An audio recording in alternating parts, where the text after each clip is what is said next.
Hello, my name is Joseph Jonghyun Kim, and I'm the Chief Forensic Analyst at the Dujon Forensic Center. And I am also the certified instructor at the Interpol GCI.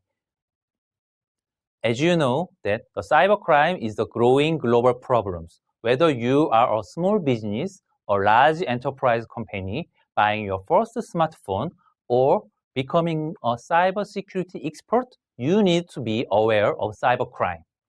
The internet offers education and economic opportunities beyond anything the world has ever seen, which we will call fourth industrial revolution or digital transformations. This same tool, however, also allows for unprecedented opportunities to cause harm. By abusing technology, cybercriminals ruin business and even lives. Many countries and organizations around the world are fighting to stop cyber criminals and help to make systems more secure. In this lecture, we will briefly find ways to respond to cyber crimes and the compromised system, including Windows and Linux. Okay, first, let's discuss about cybercrime and computer crime. Cybercrime conducted via the internet or some other computer's network. Cybercrime focuses on a connection between systems. Cybercrime very often global connections, while computer crime is a crime involving computers, including digital devices where the computers is a tool or a victim. Cybercrime comes in many forms and it is usually financially motivated. First, steal data or information stored on a computer. Second, steal data or information transferred over a network. Third, take control over devices and use their resources to do what they want. For example, take over a computer and use their computer to send spam emails to money. Many types of individuals and organizations commit cybercrime, and motivations vary, but usually related to the finances. Individuals have limited resources but a large reach globally, and organized crime has added cybercrime as an integral part of their operations. And cybercrime commits and supports cybercrimes and use online resources to support traditional offline crimes. Cybercrime is about connections. It often starts with a victim. For example, connections made to a victim's devices, usually where money was transferred to.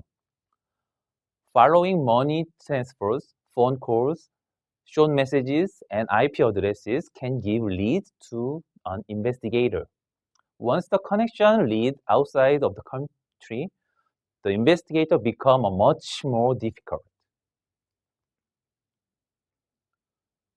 Now let's discuss about the digital forensics. Digital forensics is used in a court of law, acquiring and scientific examinations, and it is analysis of data retrieved from a computer or other digital devices, including mobile phones, game consoles, memory sticks, and etc. And purpose of the digital forensic is the computer crime investigation, finding digital evidence and suspect to the subject to the usual requirements in court, and authenticity and the integrity of the evidence. Computer emergency response use the digital forensics as well. In digital forensics, we should think about the admissibility. And evidence in criminal law requires 5 things. One, it should be the relevance. Second, authenticity. And third, not unduly procedural. Fourth, it should be the best evidence. And last, it should be not hearsay or admissible hearsay. Then make evidence in criminal law. We should think about this is critical things. And now we discuss about the electronic evidence versus the digital evidences.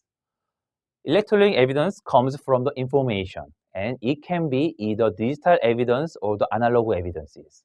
And evidence could be the electronic evidence, and it is the digital evidence and analog evidence, and it needs to be seized as the evidence.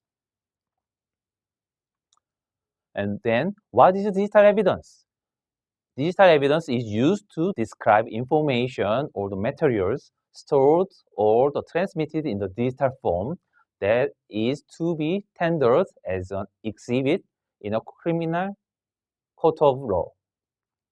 And digital evidence is also information of the probated value stored or transmitted in digital form.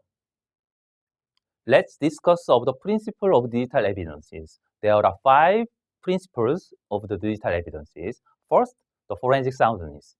It should be preserved and examined in a forensically sound manner. And next is authentications. It should be possible to positively tie evidentiary material to the incident. And chain of custody. It should be handled in controlled process during the investigations. And objectivity. Be interpreted and presented without bias to provide decision makers with the clearest possible view of the fact. And lastly is the repeatability. Any experiments or observations must be repeatable in order to be independently verifiable. So if these 5 principles are kept, then the digital evidence can be accepted in a court of law. Now we can discuss about the process and procedure of the digital forensics. First part is the investigation preparation, and this is the most important thing. We should list of digital forensics tools and fixed forensic tool if there is any errors, and building a cooperation systems. The qualified investigators and development of the forensic tools is very important. And measures of building a chain of custody. Then data integrity plan, establish the data. Now, for the next step, it should be the acquisition of digital evidences. And it has the 3 things. One is the field inspection and data collection, including the disk imaging. Then authentication of the evidences. And we also think about the collection, the volatile information, which is not stored in the disk or the image. Then disk imaging. And the integrity of the evidence should be checked. Third, chain of custody. We should think about the image duplications and custody of the evidences. And evidence custody, including the evidence, must be double secured because there is something happens, we should go back to the images so we can start all over again. And to obtain a copy of the disk images, contrast contingencies. And writing prevention, sealed evidence contact list. And evidence transportations. And then we should keep the chain of custody, evidence contact list. Then once it is transferred, and we can analyze and examine the evidences. It includes the timeline and signature analysis, log analysis, and the data recovery, and searching file and keyword. The data recovery and analysis evidence is the encryption recovery, data recovery, keyword, and the information search. And last part of the digital forensic evidence is the documentation. And it is the result of evidence examinations. And it also lists user accounts and expert knowledge. And we should write easy understanding form for executive needs. And as in the acquisition process, custody and analysis should be clearly explained. If data is lost by any unexpected incident, clearly describe the reasons. Do not hide it. We should clearly report any incident. This is the critical point. To finish documentations, the report section example is including executive summary and objective and computer evidence analyzed and its relevant findings, including the supporting details and investigative leads. And finally, additional subsecutors and recommendations. So this is the ending of the 5 procedures of the digital forensics. Thank you.